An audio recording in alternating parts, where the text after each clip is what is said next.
എന്താണ് grass hopper coin? നിലവിലുള്ള crypto കറൻസികളിൽ നിന്നും തികച്ചും വ്യത്യസ്തമായ ആശയത്തിൽ പുറത്തിറക്കിയിരിക്കുന്ന ഒരു നവീന ക്രിപ്റ്റോ കറൻസിയാണ് ഗ്രാസ് ഹോപ്പർ കോയിൻ. മറ്റുള്ള ക്രിപ്റ്റോ കറൻസികളുമായി താരതമ്യം ചെയ്യുമ്പോൾ ഗ്രാസ് ഹോപ്പർ കോയിനിന്റെ പ്രത്യേകതകൾ എന്തൊക്കെയാണ്? പ്രധാനമായും 5 തരത്തിലുള്ള പ്രത്യേകതകളാണ് ഗ്രാസ് ഹോപ്പർ കോയിനിനുള്ളത്. 1. Bidding coin. നിലവിലുള്ള ക്രിപ്റ്റോ കറൻസികളെല്ലാം മൈനിംഗ് വഴിയാണ് റിലീസാകുന്നത്. എന്നാൽ ഗ്രാസ് ഹോപ്പർ കോയിൻ ബിഡ്ഡിംഗ് അഥവാ ലേലത്തിലൂടെയാണ് റിലീസാകുന്നത്.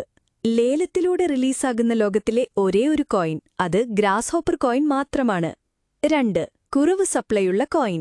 ആകെ 1,00,000 കോയിനുകളാണ് ഗ്രാസ് ഹോപ്പർ കോയിനിന്റെ ടോട്ടൽ സപ്ലൈ. എന്തൊരു സാധനവും സപ്ലൈ കുറയുമ്പോൾ ഡിമാൻഡ് കൂടുന്നതാണ്. 3. വില കുറയാത്ത കോയിൻ. ബിഡ്ഡിംഗ് നടക്കുന്നതിനനുസരിച്ചാണ് ഗ്രാസ് ഹോപ്പർ കോയിനിന്റെ വില വർദ്ധിക്കുന്നത്. ആയതിനാൽ കൂടിയ വില ഒരിക്കലും കുറയുകയില്ല. ലോകത്തിലെ തന്നെ വില കുറയാത്ത ഒരേയൊരു കോയിൻ അത് ഗ്രാസ് ഹോപ്പർ കോയിൻ മാത്രമാണ്. 4. Traditional trading coin. Grasshopper കോയിനുമായി ടൈപ്പായിട്ടുള്ള റീറ്റെയിൽ ഷോപ്പുകളിലും ഓൺലൈൻ ഷോപ്പിംഗ് കാർട്ടുകളിലും കച്ചവടം നടക്കുമ്പോൾ ഗ്രാസ് ഹോപ്പർ കോയിനിന്റെ ബിഡ്ഡിംഗ് നടക്കുകയും തൽഫലമായി കോയിനിന്റെ വില കൂടുകയും ചെയ്യുന്ന കോയിൻ. 5. വില മുൻകൂട്ടി കാണാൻ കഴിയുന്ന കോയിൻ. ഓരോ ബിഡ് അവസാനിക്കുമ്പോൾ നിലവിൽ റിലീസായിട്ടുള്ള കോയിനുകളുടെ മേൽ 100 രൂപയുടെ വാല്യൂ വർധനവ് നടന്നിട്ടുണ്ടാകും.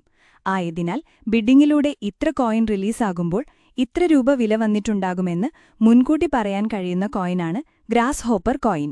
ഇതനുസരിച്ച് 100 കോയിൻ റിലീസാകുമ്പോൾ ഗ്രാസ് ഹോപ്പർ റേറ്റ് 10,000 രൂപയും 1000 കോയിൻ റിലീസാകുമ്പോൾ ഗ്രാസ് ഹോപ്പർ റേറ്റ് 1,00,000ഉം 1,00,000 കോയിൻ റിലീസാകുമ്പോൾ ഗ്രാസ് ഹോപ്പർ റേറ്റ് 1 കോടിയുമാകുന്നതാണ്.